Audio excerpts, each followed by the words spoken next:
अच्छा यार, सीन ऐसा है ना कि यहाँ हमारे मुल्क में ना पाकिस्तान में अनफॉर्चुनेटली ज़्यादातर लोगों ने समझ लिया कि फाइवर और अपवर्क के ऊपर ना उससे आगे दुनिया ही नहीं है ना। ठीक है, उससे आगे दुनिया ही नहीं है। पर्सनल ब्रांडिंग नहीं करते, जिसकी वजह से वो उनके पास कभी इतना काम ही नहीं आता कि वो अपनी कंपनी फॉर्म करें, और कंपनी नहीं फॉर्म करते तो जॉब्स और एम्प्लॉयमेंट क्रिएट ही नहीं हो पाती, वो खुद ही करते रहते हैं।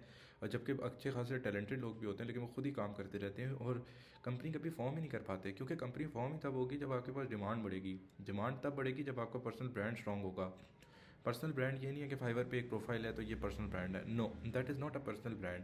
पर्सनल ब्रांड ये है कि आपकी सोशल मीडिया पे फॉलोइंग कितनी है। ठीक है, सोशल मीडिया पे लोग आपको सुनते कितने हैं और लोग आपकी बातों पे अमल कितना करते हैं। ठीक है, तो और खाली फॉलोअर काउंट होने से नहीं होता, इंगेज्ड सोशल प्रोफाइल्स होनी चाहिए, यानी कि आपके लाइक्स आ रहे हैं, इंगेज हो रहे हैं, लोग आपसे कमेंट कर रहे हैं। ठीक है, उससे वो करने के लिए आपको डेली एक तो दो तीन चार टाइप ऑफ कंटेंट्स हैं, वो अगर आप लोग समझ लो। एक एजुकेशनल कंटेंट है जो कि आप बना सकते हो, जिसमें आप एजुकेट कर रहे हो। ठीक है, दूसरा ये है, अब जैसा ये मेरी वीडियो है, ये एक एजुकेशनल कंटेंट है जिसमें मैं एजुकेट कर रहा हूँ। दूसरा ये है कि आप अपनी कोई स्टोरी बता सकते हो। लिंक्डइन पे जाओ आप, तो मैंने अपनी काफ़ी स्टोरीज़ बताई हुई हैं। ठीक है, तो कुछ लोग तो कहते हैं कुछ ज़्यादा ही स्टोरीज़ तूने बता दी हैं और बहुत लंबी लंबी स्टोरीज़ बताई हुई हैं। ठीक है, तो लेकिन ये क्या है कि ये इससे मैं इसको इंशाल्लाह जो भी मेरा आगे आगे टारगेट है, इंस्टाग्राम पे एजुकेशनल तो मेरा बहुत अच्छा जा रहा है कंटेंट। बट आगे मेरा टारगेट है कि ये जो मेरा स्टोरी टेलिंग का कंटेंट है, जो मेरी पर्सनल लाइफ से रिलेटेड है, ये भी मैं इंस्टाग्राम में भी इंटीग्रेट करूँ, जैसे कि मैंने लिंक्डइन पे बड़े मज़े से किया हुआ है। जो उसमें से कुछ पोस्ट पे मेरे 2000-3000 लाइक्स भी गए हैं, जो कि पूरे पाकिस्तान में भी वायरल हुई हैं पोस्ट। और अल्हम्दुलिल्लाह उसमें ये नहीं कि मैं कोई भी क्लिक बेट करूँ या कुछ भी करने की, उसमें एक्चुअल मेरी स्टोरीज़ हैं, जो मेरी लाइफ में स्ट्रगल्स हुए, या मैंने किसी प्रॉब्लम को ओवरकम किया, या मैंने कुछ पढ़ा अपनी लाइफ में, या मैंने कोई चीज़ सीखी अपनी लाइफ में, की लेसन्स जो कि मैं दे रहा हूँ अपने लिंक्डइन की फॉलोइंग को। इसी तरह इंस्टाग्राम पे मैं वैल्यू दे रहा हूँ डेली। आज जिस तरह मैंने एक यूजीसी के बारे में वीडियो दी, तो इससे क्या हो रहा है कि एज अ ऑब्वियसली ये मैं अपने कंपनी के पेज से कर रहा हूँ, लेकिन क्योंकि मेरी शक्ल है तो एक तरह से मेरा पर्सनल ब्रांड भी ग्रो हो रहा है। तो ये चीज़ बहुत ज़्यादा इंपॉर्टेंट है। अगर आप डेली का कंटेंट नहीं बना रहे हो, और ये आज जो मेरे अंदर इतना कॉन्फिडेंस आया है कि मैं आप लोगों के सामने वीडियो कंटेंट बना रहा हूँ, मैंने एक स्टूडियो बनाया है, मैं स्टूडियो में बैठ के आप लोगों के लिए डेली कंटेंट कुछ डेली कोशिश करता हूँ, वरना डेली नहीं तो हर कुछ अरसे बाद मैं वीडियो बनाने की कोशिश करता हूँ। तो वो ऐसे नहीं स्टार्ट हो जाता कि भाई मैं किसी भी दिन उठा के कैमरा लेके ये सब कुछ स्टार्ट कर दूंगा। ऑब्वियसली स्टूडियो पे इन्वेस्ट करना, ये सब कुछ करने से पहले मैंने अपने जो मैं कर सकता था वो किया। मैंने वो कर क्या सकता था, मैंने अपनी पिक्चर्स के साथ लिंक्डइन पे कंटेंट डालना स्टार्ट किया। वो मुझे काफ़ी अच्छा उससे रिस्पॉन्स मिला, लोगों ने पसंद भी किया, लोगों ने अच्छा फीडबैक भी दिया, और लोगों ने मुझे सुना भी, और लोगों ने मेरे साथ रिलेट भी किया। फिर मुझ में कॉन्फिडेंस आया कि जी आज मैं वीडियो बनाता हूँ, या मेरे वीडियो ऐड जो हैं वो चल रहे हैं इंस्टाग्राम फेसबुक पे।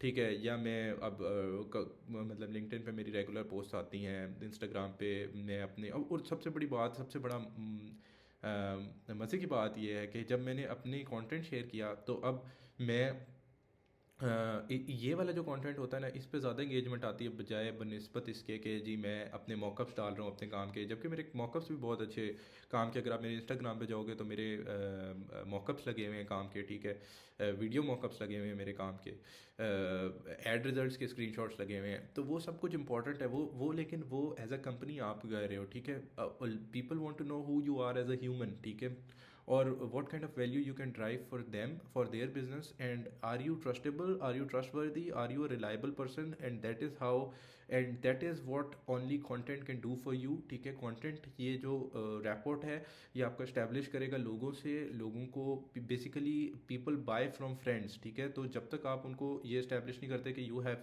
There good intentions in your mind about them, ठीक है, you have good intentions for them, और you want the best for them, तो तब तक वो लोग आपसे बाय नहीं करेंगे। एंड टू इस्टेब्लिश दैट आपको उनको वैल्यू देनी पड़ेगी, उनके साथ आपको एक ट्रस्ट इस्टेब्लिश करना पड़ेगा, उनको आपको अपनी इंसानियत दिखानी पड़ेगी, उनको आपको अपनी टू बी ऑनेस्ट अपनी लेसन्स दिखाने पड़ेंगे, अपने जो आपने स्ट्रगल्स लाइफ में फेस किए हैं वो दिखाने पड़ेंगे। हर वक्त परफेक्शनिज्म दिखा के, हर वक्त गाड़ियाँ दिखा के, और ये सब चीज़ें दिखा के आप एक शायद आप एक फॉलोइंग बिल्ड तो कर लो, लेकिन आपके साथ उनको ट्रस्ट इस्टेब्लिश नहीं होगा। ठीक है, तो अकॉम्प्लिशमेंट्स दिखाना भी ज़रूरी है, लेकिन अपनी जो अपनी जो स्टोरी है, जो आपकी जो स्टोरी है कि भाई अच्छा जी ये था, ये था, ये था, ये था। मिसाल के तौर पे मैंने जी एक एक मैंने एक छोटा सा मैंने एक वाक़या बताया कि भाई मैं जो हूँ, क्योंकि मैं पाकिस्तान में बेस्ड था, तो मैं बड़ा स्ट्रगल करता था कि भाई और मुझे ये लगता था कि भाई मैं तो उधर जो है वो यूएस की मार्केटिंग एजेंसीज़ के मुकाबले कभी खड़ा नहीं हो सकता। उसके दो रीजंस थे, मेरा कंटेंट वीक था, ठीक है, और जब मैंने काम स्टार्ट किया तब मेरे पास एआई टूल्स का नॉलेज नहीं था। वो साथ साथ लेकिन with the passage of time मुझे एआई टूल्स आए जिससे मैंने अपने कंटेंट की वीकनेसेस को ओवरकम किया।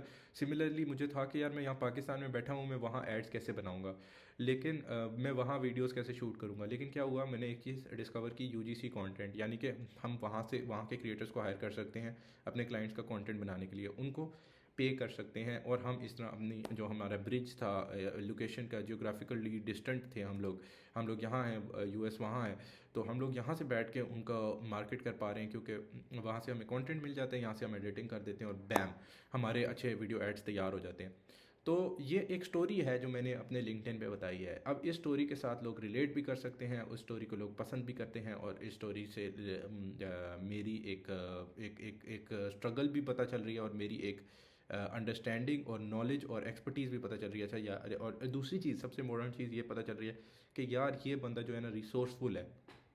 रिसोर्सफुल बंदा वो होता है जो प्रोएक्टिव बंदा होता है, जो ये नहीं कहता अच्छा जी यहाँ मुश्किल आ गई, चलो जी अब मैं कुछ नहीं कर सकता। तो क्लाइंट को इस तरह की ना आपकी क्वालिटीज़ की आगाही भी इन पोस्ट के ज़रिए, इन कंटेंट के ज़रिए ज़रूरी मिल जाती है कि अच्छा जी ये बंदा जो है रिसोर्सफुल है, अगर हमारा भी कोई मसला आएगा तो ये वहाँ रुक नहीं जाएगा, ये उस चीज़ को ओवरकम करके, उस चीज़ को लर्न करके, उस चीज़ को हमारे ऊपर, हमारे सर नहीं डाल देगा कि भाई जी बस यहाँ मेरी बस हो गई है। तो ये बंदा आगे उस चीज़ को स्टडी करेगा, उस चीज़ को ओवरकम करेगा, और उस चीज़ को फिगर आउट करेगा on his own, and that is a quality clients which is very desirable for clients, ठीक है। तो ये चीज़ अपनी अगर डिमॉन्स्ट्रेट करोगे स्टोरी टेलिंग में कि यार आपके अंदर प्रॉब्लम सॉल्विंग एबिलिटीज़ हैं, ठीक है, आपके अंदर जो है डिसिप्लिन्ड हो, आप जो है सेल्फ मोटिवेटेड हो, आप जो है वो क्या नाम है कंपैशनेट हो, आप केयरिंग हो, या आप जो है वो क्रिएटिव हो, ठीक है, तो यह सारी चीज़ें आपको, अब ये जो वाक़या था इससे एक और चीज़ भी पता चल रही है कि मैं एक क्रिएटिव बनता हूँ, ठीक है, which will bring me more closer to my prospects, which will make me feel more closer to them, ठीक है, they will feel more closer to me, and they will start to perceive me, start to view me as a friend, and then they will buy my service, ठीक है। Friend meaning that somebody who they can trust, somebody who is reliable, and that is the most important thing, जो कि आपका खाली content मदद कर सकता है आपको एक ट्रस्टवर्दी और एक रिलायबल रिसोर्स या एक रिलायबल एजेंसी या फ्रीलांसर साबित करने में। Thank you.